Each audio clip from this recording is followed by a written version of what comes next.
18 lauréats de l'école inter-État des douanes de la CEMAC, originaires du Gabon, après 3 ans du silence aigu des autorités administratives, malgré plusieurs démarches, sont sortis enfin de l'hibernation depuis environ 10 jours pour éclairer l'opinion nationale de la précarité dont ils sont victimes pour non-intégration à la fonction publique, selon le porte-parole Daryl Mungengi au micro de la rédaction d'Afrique Vision Média en présence des membres du collectif. Daryl Mungengi, le représentant des lauréats de l'école inter-État des douanes de la CEMAC. Avant d'entamer mon propos, je tiens d'abord à rappeler que si nous sommes ici aujourd'hui, ce n'est pas pour un mouvement de grève, car la grève, par essence, est liée à une activité professionnelle. Ce n'est non plus une revendication. Nous sommes ici pour sortir de l'ombre, pour faire interpeller la très haute attention du chef de l'État par rapport à la situation qui nous caractérise depuis plus de 3 ans. Permettez-moi de rappeler le contexte de notre formation. En 2018, l'école inter-État des douanes de la CEMAC prenait un conseil d'administration dont la douane gabonaise est membre, la décision de former un public externe en dehors des douaniers qui sont recrutés ou formés naturellement par concours. Tout ceci pour résoudre un problème posé. Le problème de la formation qui était gelée en raison de la crise économique. En raison de la crise économique, l'école proposait donc aux États membres de former un public externe qui supporterait lui-même ses frais de formation.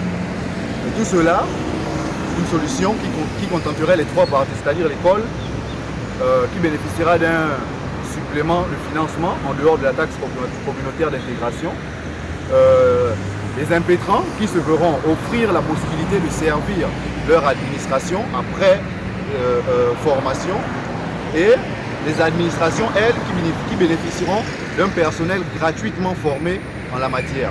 Tel le contexte de notre formation dont nous avons pris part en octobre 2021. Okay. De retour de formation, et conscient de notre statut d'auditeur libre, conscient aussi de la situation socio-politique qui traversait le pays, parce que nous sommes sortis de formation en 2023. Et en 2023, l'année 2023 est marquée par la transition et la restauration des institutions. Et bien plus que cela, par le discours du chef de l'État qui prônait une politique favorable à l'endroit des jeunes, notamment dans la lutte contre le chômage.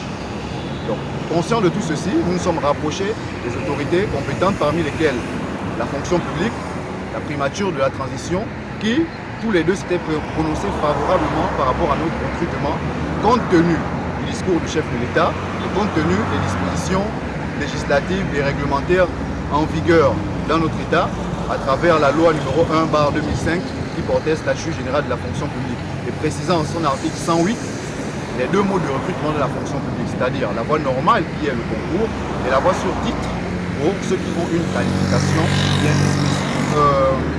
Comme je le disais, nous avons déjà eu avis favorable du Premier ministre qui avait instruit autrefois le ministre de l'économie. Le ministre de l'économie aussi en son temps, le 30 décembre 2024, avait saisi le ministre de la fonction publique. Mais aujourd'hui, nous constatons que dans les faits, c'est réglé administrativement, mais en réalité, nous sommes toujours à la maison depuis 3 ans. Du coup, nous sommes sortis pour faire interpeller le chef de l'État. Si le Premier ministre s'est déjà exprimé, si le ministre de l'économie, qui représente la tutelle de l'administration, a déjà donné à la fonction publique des directives par rapport à nos recrutements, ça veut dire et que rien n'est fait, ça veut dire que nous ne pouvons que interpeller le chef de l'État pour qu'il porte un regard particulier dans la concrétisation de notre procédure d'intégration. Pour finir, je dirais, nous sommes des Gabonais, nous sommes des citoyens gabonais, nous représentons tous nos familles, nous représentons plus de 18 familles qui sont derrière, et le chef de l'État, son engagement envers la jeunesse n'est plus à démontrer. Nous avons attendu pendant 3 ans. Aujourd'hui, nous sortons de l'ombre parce que nous ne voulons pas rester en marge de l'engagement que le chef de l'État a pris pour la jeunesse gabonaise. Face à une inertie administrative teintée d'incompréhension et le quotidien, depuis le cri de détresse à l'immeuble Arambo, Maribel Zangzé, inspecteur de douane, n'a pas hésité à faire le point du social. Maribel Zangzé, stagiaire inspecteur de l'école inter-état des douanes de la CEMAC. Mon collègue l'avait déjà relaté.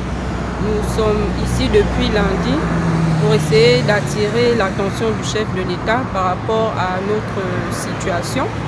Et les conditions ne sont vraiment pas faciles.